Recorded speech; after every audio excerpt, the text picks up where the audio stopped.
अस्सलाम वालेकुम। यकीनी तौर पर मानसून के आखिरी सिलसिले से गुज़श्ता 2 रोज के दौरान DI खान, करक, हरीपुर, सवाबी, एबटाबाद समेत पख्तूनख्वा, जबकि इस्लामाबाद, मियांवाली, लाहौर, चकवाल, जैनम, मंगला, फैसलाबाद, सरगोदा समेत पंजाब के शुमाली इलाकों के अलावा कश्मीर के भी महदूद इलाकों में बारिश रिकॉर्ड की गई। कुछ मकामात पर बादो बारां के हालात देखे गए और शदीद आला बारिश की इतलात भी मौसूल हुई।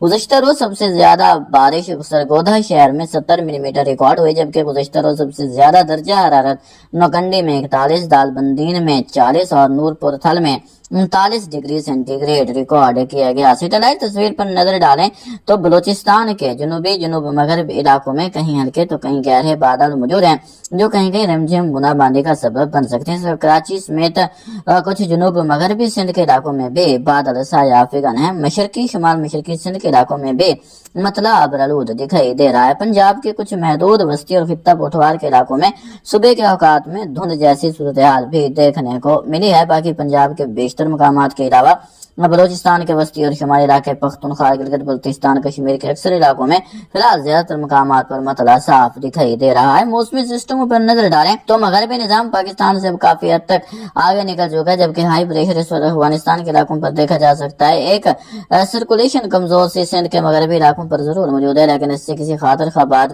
बारिश का इम्कान नहीं है। एक सर्कुलेशन इस वक्त बहरे अरब के इलाकों पर तकरीबन 1500 मीटर से लेकर 3000 मीटर की बुलंदी तक बनी हुई है, जिसके सबब से यहाँ पर बहरे अरब के इलाकों में बादल मौजूद हैं, जो कि जुनूब मगरबी बलूचिस्तान तक देखने को मिल रहे हैं। ये अगले 24 घंटों के दौरान यहाँ पर देखने को मिल सकते हैं। एंटी साइक्लोन राजस्थान और भारतीय पंजाब के मलिका इलाकों पर देखा जा सकता है। एक सर्कुलेशन इस वक्त भी नेपाल और भारत के मलिका इलाकों पर मौजूद है, जबकि एक सर्कुलेशन आसाम के इलाकों पर देखी जा सकती है। एक सर्कुलेशन म्यांमार के करीब मौजूद है। फिलहाल इस सिस्टम को कोई खातिर खास सपोर्ट हासिल नहीं है हवाओं की, क्योंकि हमारे खित्ते की जो ज्यादातर हवाएं हैं वो 1500 मीटर की बुलंदी पर देखी जा सकती हैं, कि जो कि बहरुल काहिल के मगरबी इलाके पर मौजूद एक साइक्लोन है, उसकी तरफ जा रही है। एक साइक्लोन इस वक्त जो है कि वो इस वक्त जो डिप्रेशन की हालत में जो साइक्लोन बना था चीन पर मौजूद था, वहां तक भी कुछ न कुछ हवाएं जो है वो पहुंच रही हैं।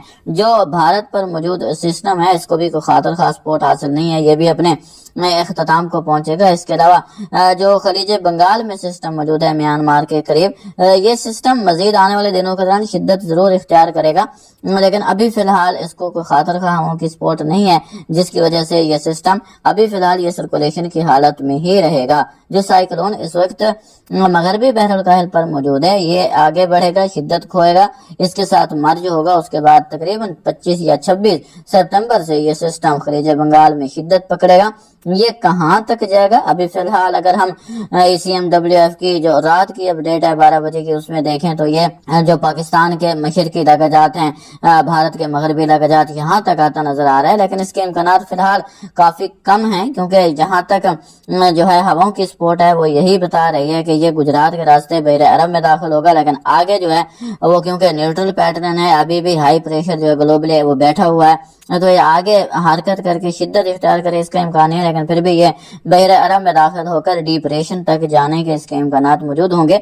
अभी सिस्टम तश्कील नहीं पाया, काफी दूर है, इस बारे आपको वक्तन फवक्तन आगाह करते रहेंगे। अगर हम मगरबी बहरुल काहिल पर देखें तो इस वक्त यहाँ पर 3 सिस्टम आप देख सकते हैं कि बने हुए हैं। ये आज की मौजूदा सूरत हाल है। जो बड़ा सिस्टम है वो इस वक्त रगासा के नाम से मौजूद है, जबकि निगोरी के नाम से एक और सिस्टम है, और मिताक के नाम से एक सिस्टम चीन को मुतासिर कर रहा है। मैंने आपको कल भी आगाह किया था कि भले MGO वेव की सपोर्ट नहीं है, आप देख सकते हैं MGO वेव को चार्ट को, अभी भी इसकी जो सपोर्ट है वो मगरबी बहरुल काहिल पर नहीं है, फिर भी यहाँ पर जो है वो सिस्टम तश्कील पा रहे हैं, और आने वाले हफ्तों के दौरान भी सिस्टम तश्कील पाते रहेंगे। इसकी वजह भी आपको बताई थी कि यहाँ के जो दर्जा हरारत है वो मामूल से कदरे ज्यादा हैं। अगर हम यहाँ पर सरफेस पर चलने वाली हवाओं की सूरत आज को देखें तो आज भी पंजाब के अक्सर इलाकों में जो हवाएं हैं वो काफी मध्यम रहेंगी, ताम सिंध के कुछ इलाकों में अच्छी शिद्दत की हवाएं चल सकती हैं, सर्कुलेशन मौजूद है, तो मगरबी सिंध के इलाकों में आज भी यहाँ पर हवाओं की शिद्दत में कमी रह सकती है। बलूचिस्तान के भी ज्यादातर जुनूबी इलाकों में कुछ जुनूब की हवाएं चल सकती हैं, बाकी इलाकों में नॉर्मल हवाएं रहने का इम्कान है। लेकिन 21 सितंबर को देखें तो यहाँ पर सिंध और पंजाब के इलाकों में हवाओं की जो बेहतरी है, हवाओं की शिद्दत है, उसमें बेहतरी دیکھنے کو ملے گی، لیکن بلوچستان کے علاقوں میں ہوائیں کل بھی یہاں پر نہ ہونے کے برابر رہیں گے۔ واپس ہم اپنے موسمی سسٹموں کی طرف آتے ہیں تو ایک سرکولیشن اس وقت یمن کے علاقوں پر دیکھی جا سکتی ہے، جبکہ ایک مغربی نظام بحر قزوین کے اوپر موجود ہے جو کہ آگے حرکت کر رہا ہے، لیکن اس کا کوئی خاص اثر ہمیں پاکستان پر آنے والے دنوں کے دوران دیکھنے کو نہیں ملے گا۔ ضرور جو بلئی پختونخوا کے علاقے یہاں بادل بنے گے، ایک دکا مقامات پر بارش ہو سکتی ہے، جیسے میں مالاکنڈ ڈویژن کے علاقے شامل ہے۔ باقی پاکستان کے تقریباً 98 سے 99% علاقوں میں سپتمبر کے آخری 8-9 دنوں کے دوران یہاں پر موسم خشک رہنے کا امکان ہے، اور کئی مقامات پر ہیٹ ویو جیسی صورتحال دیکھنے کو ملے گی، مطلب گرمی کی شدت بڑھنے کے امکانات بھی موجود ہیں۔ ایک ہائی پریشر اس وقت سعودی عربیہ کے علاقوں پر دیکھا جا سکتا ہے۔ ITC-Z کو دیکھیں تو اس وقت یہ اپنی نارمل پوزیشن سے مزید نیچے کی طرف سرکتی دکھائی دے رہی ہے، اور آنے والے 10 دنوں کے دوران یعنی سپتمبر کے آخری دنوں تک یہ مزید نیچے کی طرف سرک جائے گی۔ یہ اب جیسے جیسے سورج جو ہے وہ خطے استوا سے قطب جنوبی کی طرف بڑھے گا تو یہ بھی کافی تیزی کے ساتھ نیچے کی طرف اس کے آنے کے امکانات موجود ہوں گے۔ ایک آف شور ٹرف اس وقت بھی بھارت کے جنوب مشرقی علاقوں کے قریب ساحلی علاقوں پر موجود ہے۔ ان تمام تر موسمی سسٹموں کے زیر اثر اگلے 24 گھنٹوں کے دوران پاکستان کی کیا موسمی صورتحال رہے گی؟ ساحلی علاقوں میں بادل رہیں گے، کہیں کہیں ہلکی پھلکی بارش ہو سکتی ہے، باقی زیادہ تر مقامات پر موسم خشک رہے گا۔ وسطی اور شمالی سندھ میں زیادہ تر مقامات پر موسم خشک اور گرم رہنے کے امکانات موجود ہیں۔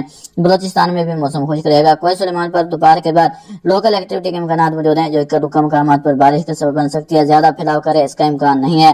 موسم زیادہ تر مقامات پر خشک رہے گا۔ وسطی اور جنوبی پنجاب میں بھی موسم خشک رہنے کا امکان ہے۔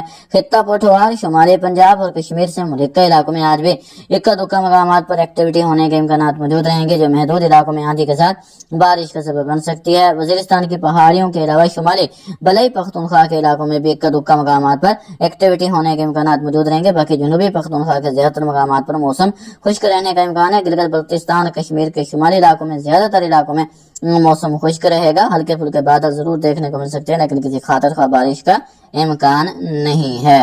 اگر ہم بات کریں یہاں پر انٹرنیشنل ریسرچ انسٹی ٹیوٹ کی تازہ ترین اپڈیٹ کی، جو کہ 19 سپتمبر کو پیش کی گئی، اس میں دیکھا جا سکتا ہے کہ ابھی فی الحال ہم کمزور لانینا میں ضرور موجود ہیں، لیکن موسم سرما کے اختتام تک جو ہے توقع کی جا رہی ہے کہ نیوٹرل پیٹرن جو ہے وہ واپس آئے گا اور درجہ حرارت بڑھوتری کی طرف جائیں گے۔ مطلب کہ جب ہم اس وقت ہم مستحکم نیوٹرل لانینا میں ہو سکتا ہے کہ اکتوبر میں جو ہے وہ لانینا ڈکلیئر بھی کر دیا جائے کمزور حالت میں، لیکن جب ہم موسم سرما کے مڈ میں جائیں گے یا پھر اینڈ پر جائیں گے تو درجہ حرارت بڑھنے کے امکانات ہیں، اور یہ درجہ حرارت مسلسل بڑھتے نظر آ رہے ہیں۔ مئی جون جولائی میں دیکھیں تو ایل نینو کی طرف یہ صورتحال بڑھ رہی ہے۔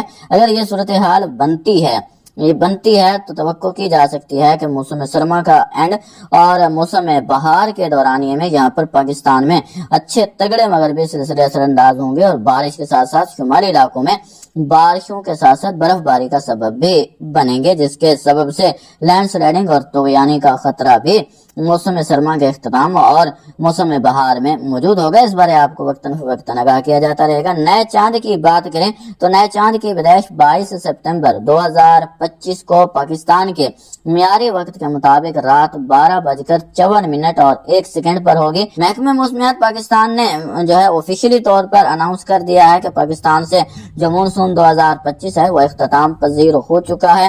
اب آنے والے دنوں کے دوران کوئی خاطر خواہ بارش ہو اس کا امکان نہیں ہے۔ سیلاب سے متاثرہ علاقوں میں اور موسم خشک اور گرم رہے گا۔ جنوب کی ہوائیں چلتی رہیں گی سندھ اور جنوبی پنجاب میں، تو یہ رات اور صبح کے اوقات میں موسم کو بہتر بنائے رکھیں گے۔ آپ کو پچھلی اپڈیٹ میں بھی آگاہ کیا ہے کہ رات میں آسمان صاف ہوگا، جس کی وجہ سے یہاں پر نمی کا تناسب بڑھے گا، مطلب اوس کی شدت جو ہے وہ بڑھے گی۔ شبنم کے قطرے جو ہوں گے وہ زیادہ دکھائی دیں گے، اور رات صبح کے اوقات ہوں گے یہاں پر کچھ علاقوں میں دھندلی کیفیت بھی بن سکتی ہے، لیکن حد نگاہ متاثر ہو اس کا امکان نہیں ہوگا۔